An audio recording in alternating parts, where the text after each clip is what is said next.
Welcome back to National Report. As you take a look at the images on your screen, this is not happening overseas in the Middle East. This is in New York City. Anti-Israel protesters taking over the Big Apple yesterday.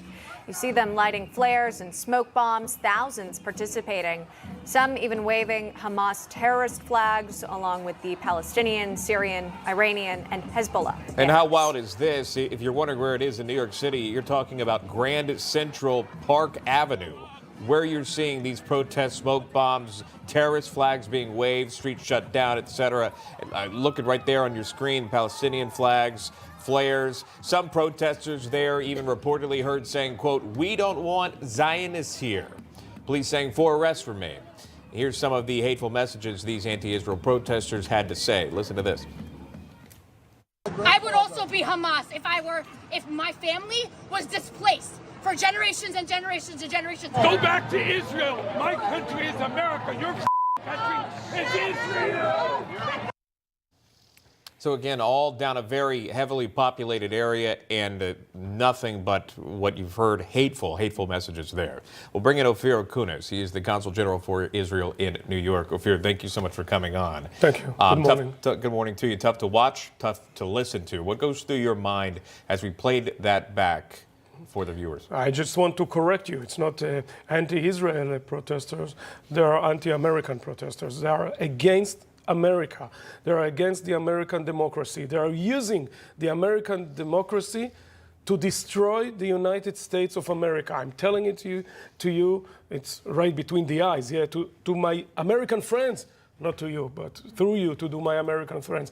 They want an intifada. Intifada, it's like, to ruin, to destroy, actually to replace the United States and actually establish here a Muslim statehood.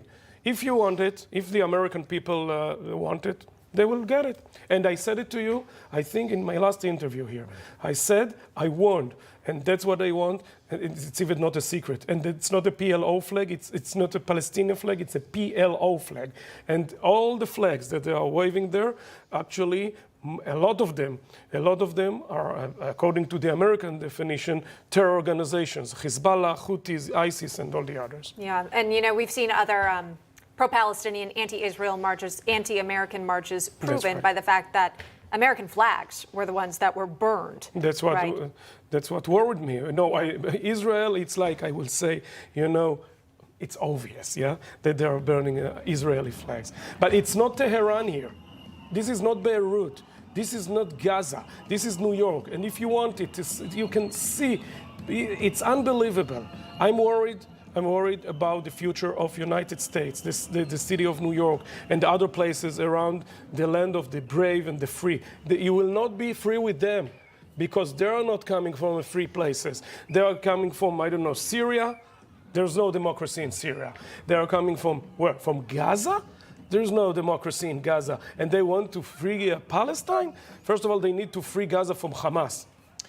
Yeah, the fact that governing body there, in Gaza. I wanted to get to the point of President Biden speaking out about Prime Minister Benjamin Netanyahu, saying the PM is not doing enough when he was asked by reporters. Later that day, the Prime Minister of Israel was able to speak out. We have that moment. We want to play that for you. Please. I want to ask you something. What has changed in the last 5 days? What has changed? One thing. These murderers executed 6 of our hostages. They shot them in the back of the head. That's what's changed. And now after this, we're asked to show seriousness? I don't believe that either President Biden or anyone serious about achieving peace and achieving the release would seriously ask Israel to make these concessions. We've already made them. Hamas has to make the concession. With these statements, are you seeing a little bit of a more fractured or divide between this White House and Prime Minister Benjamin Netanyahu in this moment? This is after six of those captured were killed recently, including an American as well. Now there's a lot of pressure on Prime Minister Benjamin Netanyahu. Is there enough pressure on Hamas? How do you read this? Sinwar is doing nothing. This is the truth. And Sinwar will continue to do nothing if he will continue to hear that the Americans, the Europeans, or the United Kingdom put Israel under pressure. He will do nothing. Why? Because, they are doing it for him. They are putting Israel under pressure. The American administration, the British, the Europeans, the Qatarians, and the Egyptians. All of them know that Israel actually said yes to the deal. And Hamas insists that we withdraw from Gaza Strip, from Philadelphia, that we'll commit suicide. Well, we'll not. We talked a lot yesterday about the 6 who were killed, including one American, Hirsch, right? Murdered. Who we've, yeah. Yes, Murdered. executed. Executed, that's right. And we've also heard now from the UN Secretary General, Antonio Guterres, who shared this statement, saying, "I will never forget my meeting with the parents of Hirsch, Goldberg, Poland, and the other hostage families. Today's tragic news is a devastating reminder of the need for the unconditional release of all hostages and an end to the nightmare of the war in Gaza." Again, didn't mention the fact that these hostages were executed so recently. Right, the fact that the IDF was very close by, the families had been desperately trying to get their children back home. Where does the UN play in these negotiations and their role overall in this war? I'm not surprised. This is the house of hypocrisy.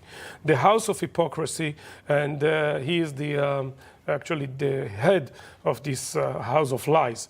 And I'm very sorry to say it, but we all saw that they actually mourn after that the Iranian president actually killed.